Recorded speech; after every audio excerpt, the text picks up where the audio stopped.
Seragam coklat, tepuk tangan yang khas. Siapa sih yang nggak kenal gerakan pramuka? Tapi pernah kepikiran nggak, gimana sih gerakan pemuda terbesar di Indonesia ini bisa lahir? Ternyata jawabannya itu berawal dari semangat perlawanan di masa penjajahan loh. Yuk kita bedah bareng-bareng sejarahnya. Dari mana sih asalnya Dasa Dharma?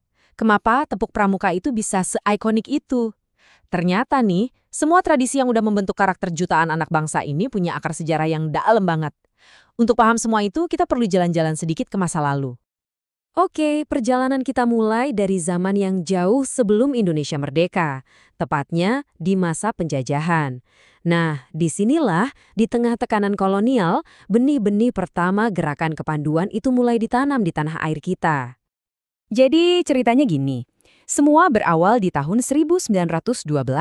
Waktu itu pemerintah kolonial Belanda mendirikan organisasi kepanduan versi mereka, namanya Nederlandse Padvinders Organization atau NPO. Tapi yang namanya semangat bangsa yang nggak bisa diam aja kan? Tokoh-tokoh pejuang kita langsung bikin tandingannya. Salah satunya Javaanse Padvinders Organization atau JPO. Tujuannya jelas sebagai wadah untuk menumbuhkan nasionalisme di kalangan anak-anak muda. Nah, di sini kelihatan banget bedanya. Ada dua ideologi yang saling berhadapan. Di satu sisi, ada organisasi bentukan Belanda yang gayanya Eropa banget. Di sisi lain, ada organisasi pribumi yang lahir murni dari semangat perjuangan. Fokus mereka bukan sekedar baris berbaris, tapi menanamkan rasa cinta tanah air dan nasionalisme. Ini semacam perlawanan lewat gagasan. Keren ya? Oke, sekarang kita lompat ke era setelah kemerdekaan. Indonesia udah merdeka nih, tapi gerakan kepanduan kita malah menghadapi tantangan baru. Apa itu? Perpecahan. Ini agak ironis ya, setelah merdeka, gerakan kepanduan kita malah jadi terpecah-pecah. Ada puluhan organisasi yang tersebar di seluruh negeri. Dan semuanya jalan sendiri-sendiri. Semangatnya sih sama, tapi geraknya nggak punya satu komando di bawah bendera merah putih. Nah, kondisi ini jadi perhatian serius para pemimpin bangsa waktu itu. Disinilah Presiden Soekarno turun tangan. Beliau melihat potensi yang luar biasa besar dari kepanduan sebagai alat untuk membangun karakter bangsa.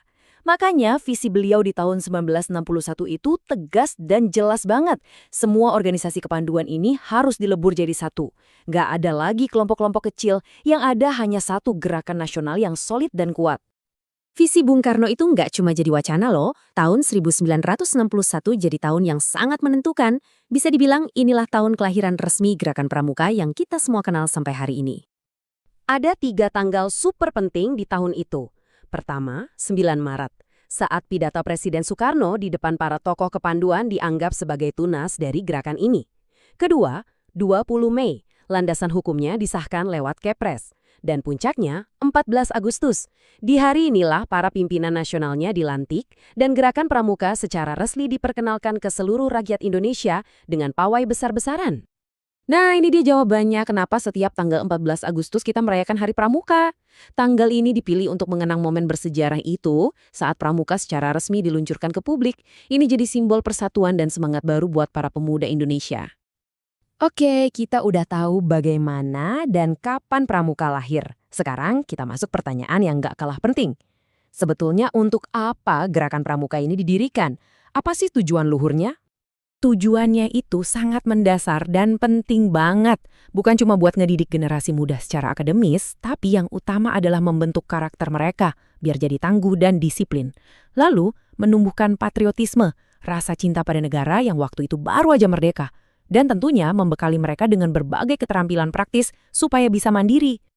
Jadi intinya begini, Gerakan Pramuka itu dirancang sebagai kawah candra di muka. Sebuah alat pendidikan non-formal yang tujuannya untuk menempa karakter bangsa.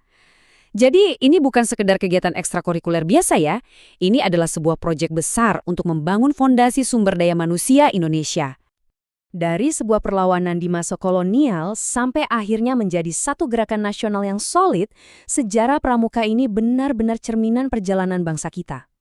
Pertanyaannya sekarang untuk kita semua, di tengah gempuran zaman digital seperti sekarang, apakah nilai-nilai luhur seperti patriotisme dan karakter yang tangguh ini masih relevan untuk generasi muda kita? Coba kita renungkan bersama. Terima kasih sudah menyimak.